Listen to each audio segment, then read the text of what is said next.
Okay, so let's just jump straight into it. Is Mario Kart World worth $80 or 75 quid? The answer is I don't think so. I still don't think so. But it doesn't mean the game isn't still an incredible game. This game in itself represents sort of an evolution as opposed to a revolution for the Mario Kart franchise. It's impossible for it to actually perfect something that has already been perfected in the previous iteration of the game. Mario Kart 8 Deluxe was probably the best we've seen from Mario Kart in terms of its movements, in terms of its technique, in terms of its race karts simulation, just the whole feel of Mario Kart, the weapons, the items, the levels. Mario Kart 8 Deluxe was the peak of Mario Kart. It still is the peak of Mario Kart.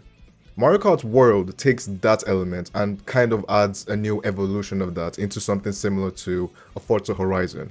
And even with that, the free roam elements in this game, it feels like Mario Kart World feels like a platform for all Mario Kart things that will happen in the next 10 years. If we're going to go off just what we've seen from Mario Kart 8 Deluxe and Mario Kart 8 on the Nintendo Switch 1. Right now, it feels like we're still in level 1 of the Mario Kart's live service initiative. We're still in roadmap 1 or roadmap Q1 or whatever.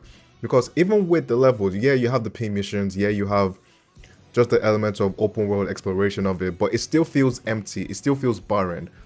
As opposed to something like a Forza Horizon 5, whereby in the very first launch of the game, you had a lot of things to do with the game. You had a lot of missions, you had a lot of storytelling, you have a lot of cutscenes.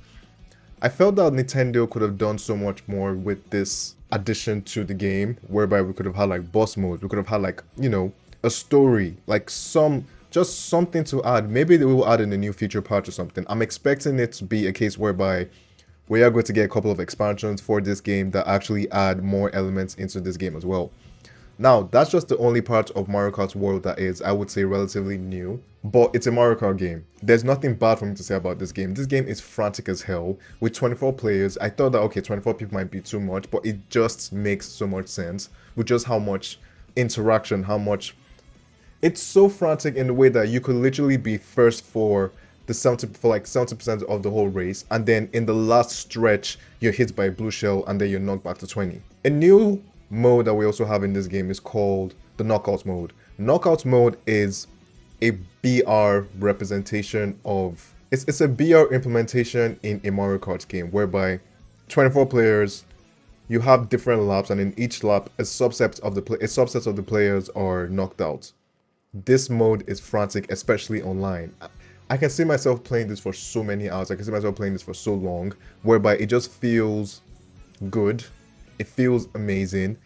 And then it's like, it feels frustrating as well when you're first and then you get hit by something and then you're back to last and then you get knocked out. It's frustrating, but the whole point of games is to have friction with games. But it's still a good feeling because like, okay, look, I know how to do this. I know how to get better. I know how to go about this. Now, when it comes to new Mario Kart games, you obviously have new Mario Kart courses or new Mario Kart levels or whatever. I think it's going to take a while for us to actually dissect every single shortcut to this game, because I don't think there is a specific way of going about every single course like what you had in Momo Meadows in Mario Kart World 8 Deluxe or something similar to that, or like Mario Circuits. Mario Kart World as a game is a good game. It's a great game. I would go far to say it's an excellent game if you're a Mario Kart fan, if you're already into the whole Mario Kart ecosystem, if you've enjoyed Mario Kart over the past few years, if you already have the history, if you already have the experience of Mario Kart, this would be the perfect game for you to go into, and you're going to sink your teeth into this for so long. With that being said, I still don't think Mario Kart World is going to be the game for everyone, especially because not everyone plays Mario Kart. Not everyone is the biggest Mario Kart fan. And so when it comes to it being a launch title, for me, it's a great launch title, but I still want to have paid $80 for the game. And I think this is going to be applicable to most of you guys who are watching this video. If you're big into Mario Kart, get the game.